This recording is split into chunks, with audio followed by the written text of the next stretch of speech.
Halo teman-teman semua, selamat datang di channel Tokunime.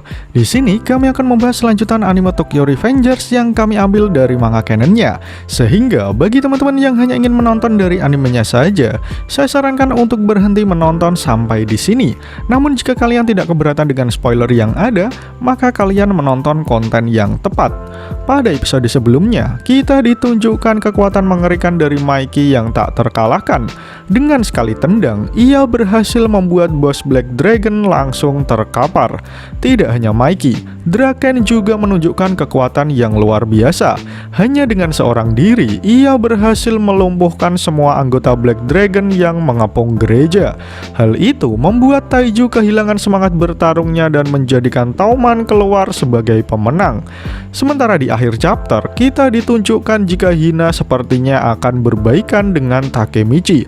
Bagaimana kelanjutan ceritanya? Mari langsung saja kita bahas alur cerita Tokyo Revengers episode kali ini.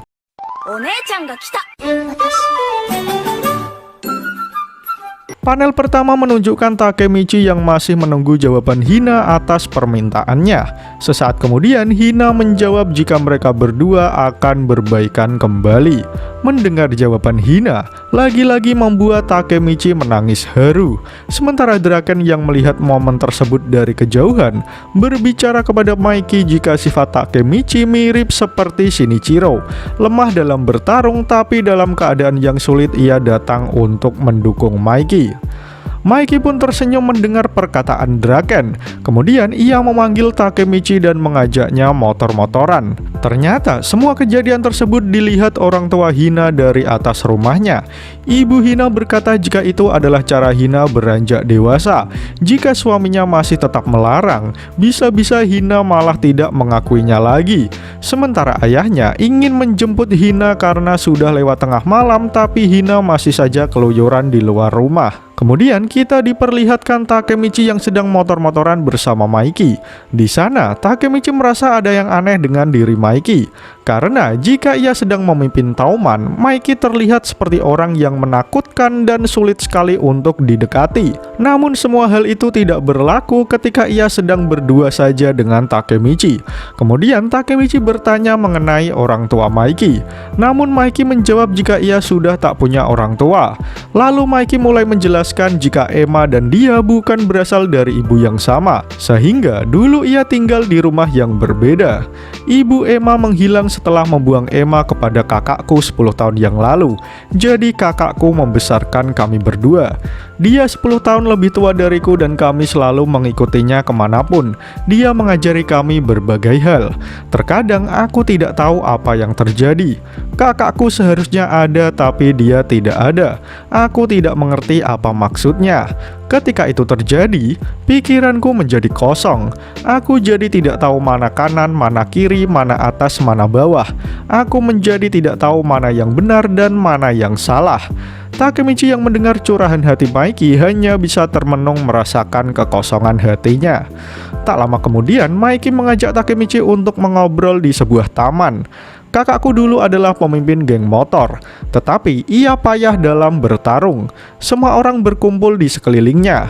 Semua berandalan di Tokyo mengidolakannya. Orang yang lebih lemah dari mereka. Kemudian kita ditunjukkan masa kecil Mikey yang bertanya pada kakaknya, "Hei kakak, meskipun kau payah dalam bertarung, gila perempuan, dan kentutmu bau, kenapa semua orang menyukaimu?" Namun Shinichiro hanya menjawab jika saat itu Mikey hanya belum bisa memahaminya saja. Ketika kakakku memimpin pria tangguh di Tokyo, ia berkilau lebih terang dari apapun. Aku yakin mereka berpikir tidak akan pernah kalah selama mereka bersama kakakku. Kemudian Takemichi menanggapinya dalam hati jika itu sama seperti saat ia bersama Mikey. Namun tiba-tiba Mikey berkata jika dirinya itu lemah. Tapi kau kuat, Takemichi. Yang paling penting bukanlah memenangkan pertarungan, tapi tidak kalah melawan dirimu sendiri.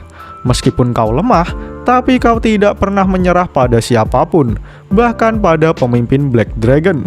Ketika aku merasa terguncang dan kehilangan akal sehat, aku ingin kau memarahiku, Takemichi, seperti apa yang dilakukan kakakku. Kemudian dengan air mata yang kembali menetes, Takemichi berteriak jika ia tentu saja akan melakukannya. Waktu berlalu begitu cepat hingga tiba saatnya malam tahun baru. Terlihat Takemichi dan Hina sedang menikmati malam pergantian tahun bersama di sebuah kuil. Kemudian terlihat juga Yujuha, Hakai, dan Mitsuya yang mengajak kedua adik perempuannya. Anak kecil itu bernama Luna dan Mana. Takemichi lalu bertanya berapa umur mereka. Namun Luna menjawab jika dia bukan lagi anak kecil dan meneriaki Takemichi dengan sebutan orang bodoh. Kemudian Luna dan Mana langsung berlari ke arah Hina. Sementara Takemichi meneriaki Mitsuya bagaimana dia membesarkan kedua adiknya. Hina lalu bertanya kepada Yujuha mengenai kondisi Hakai. Lalu Yujuha menjawab jika Hakai sudah benar-benar pulih walaupun ia masih merasa malu jika berada di dekat perempuan. Kemudian Hakai menyadari tatapan Yujuha kepada Takemichi yang sedang mengobrol bersama Mitsuya. "Hei Yujuha, sekarang aku mengerti. Siapapun bisa jatuh cinta padanya setelah melihat betapa kerennya dia waktu hari Natal kemarin." "Ya, kau benar Hakai. Bahkan Taiju sebelum meninggalkan rumah dia berkata, aku ingin membesarkan Hakai menjadi lebih kuat. Namun kelemahannya membuatku kesal." Siapa Hanagaki Takemichi itu? Aku tidak bisa mengubah Hakai, tetapi dia bisa. Jadi kurasa aku tidak perlu tinggal lebih lama lagi di sini. Aku tidak akan membangun geng atau apapun itu, tapi akan kuterima bahwa kekerasan bukanlah segalanya. Selamat tinggal Yujuha, aku yakin ini keputusan yang baik. Hakai yang mendengarnya sedikit tidak percaya jika semua itu keluar dari mulut Taiju. Namun Yujuha berkata jika pada akhirnya Takemichi mengubah Hakai dan juga Taiju, sehingga ia menganggap jika Takemichi adalah orang yang spesial. Namun Hakai bertanya bukankah Yujuha menyukai Mitsuya? Namun Yujuha menjawab jika ia hanya menganggap Mitsuya sebagai saudaranya saja, karena gaya rambutnya yang pendek. Lalu Hakai menjadi histeris karena itu artinya Yujuha menyukai Takemichi. Kemudian Yujuha berkata, tidak ada salahnya kan cinta sepihak? Kemudian semua orang mengunjungi sebuah tenda yang menjual ema. Jadi bagi orang Jepang, ema itu sejenis plat kayu yang dijual di kuil. Kemudian pembeli dapat menuliskan sebuah doa atau harapannya lalu bisa digantungkan di kuil tersebut. Kemudian masing-masing dari mereka mulai menuliskan harapannya. Setelah selesai menulis, Takemichi memamerkan ema miliknya. Hina lalu kepo tentang apa yang Takemichi tulis. Tapi Takemichi menjawab jika orang lain membacanya, mungkin doanya tidak bisa terkabul. Tapi karena Takemichi terkejut dengan keberadaan Mitsuya dan Hakai, ema miliknya malah terlempar dari genggamannya. Takemichi pun mengejar ema miliknya yang terbang begitu saja. Namun sialnya, ema tersebut dipungut oleh Chifuyu. Ia pun berusaha merebut ema itu dari tangan Chifuyu. Tetapi Chifuyu malah melemparkannya lagi sehingga membuat Takemichi berlari mengejarnya kembali. Di sana terlihat juga ada Smiley dan juga Muto. Melihat semua orang berlarian membuat Smiley menjadi ingin bergabung. Takemichi berteriak mencari ema miliknya, namun yang menjawab malah ema saudara Maiki. Bersama Draken dan juga Maiki, Ema bertanya apa yang dimaksud Takemichi. Tapi kemudian Maiki menunjukkan ema yang dicari Takemichi, sehingga membuatnya berteriak histeris. Takemichi memohon kepada Maiki untuk mengembalikan emanya. Karena melihat Takemichi begitu putus asa, Maiki berniat memberikan ema tersebut. Tapi tiba-tiba, hitung mundur kembang api tahun baru mulai disorakkan. Maiki kemudian menyuruh semua teman-temannya untuk melompat bersama-sama. Dan ketika tahun sudah berganti, semua orang melompat dengan riang gembira. Di sana terlihat ema Takemichi yang bertuliskan jika ia ingin menjadi pahlawan dengan menyelamatkan semua orang. Scene lalu berpindah pada pertemuan pertama Tauman di tahun yang baru. Semua anggota Tauman berdiri rapi menunggu instruksi pemimpinnya. Tauman dan Black Dragon berhadapan dalam konflik. Kita awalnya punya perjanjian damai, tapi hal itu gagal. Itu disebabkan oleh perselisihan di antara saudara Hakai Shiba dan Taiju Shiba. Tauman bertarung dengan Black Dragon saat Natal dan menang setelah pertarungan yang sengit.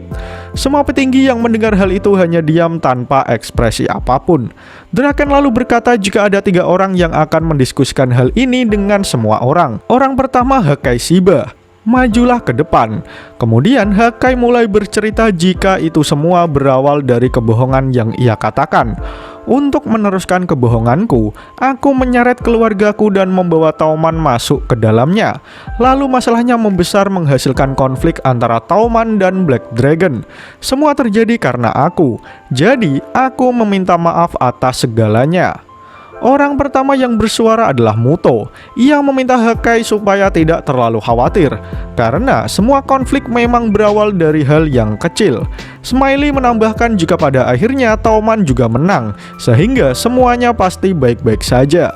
Kemudian semua anggota Tauman mulai berteriak menyuruh Hakai untuk mengangkat kepalanya. Mereka bersorak jika tidak akan ada yang menyalahkannya atas semua yang sudah terjadi. Kemudian Mitsuya berkata kepada Hakai jika dirinya masih punya tempat untuk menjadi wakil kapten divisi kedua Tauman. Semua anggota divisi kedua juga menyambutnya dengan teriakan yang luar biasa. Mereka semua mulai menggemakan nama Hakai. Hal itu membuat Chifuyu dan Takemichi merasa sangat senang karena mereka berhasil menyelamatkan Hakai. Lalu orang kedua yang dipanggil Draken untuk maju ke depan adalah Inui. Ia kemudian muncul bersama Koko yang sama-sama berasal dari Black Dragon. Semua orang mulai bingung dengan situasi yang ada. Namun Koko mulai bicara di depan semua anggota Tauman. Black Dragon generasi 10 telah kalah melawan Tauman, sementara pemimpin kita Taiju juga telah pensiun, sehingga kita menjadi pemimpin Black Dragon generasi ke-11. Inui kemudian menambahi bahwa setelah berdiskusi dengan Maiki, mereka berdua memutuskan untuk bergabung di bawah bendera Tauman.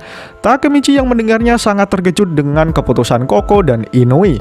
Kemudian Maiki berkata jika ia menugaskan Black Dragon ke divisi pertama. Dengan kata lain, mereka berada di bawah perintah Takemichi. Sontak hal itu membuat Takemichi terkejut bukan main. Namun ia tetap menerima titah yang sudah diserahkan Maiki kepadanya. Takemichi masih tidak percaya jika sekarang Black Dragon berada di bawah perintahnya. Chifuyu juga merasa jika ada sisi lain di balik keputusan ini.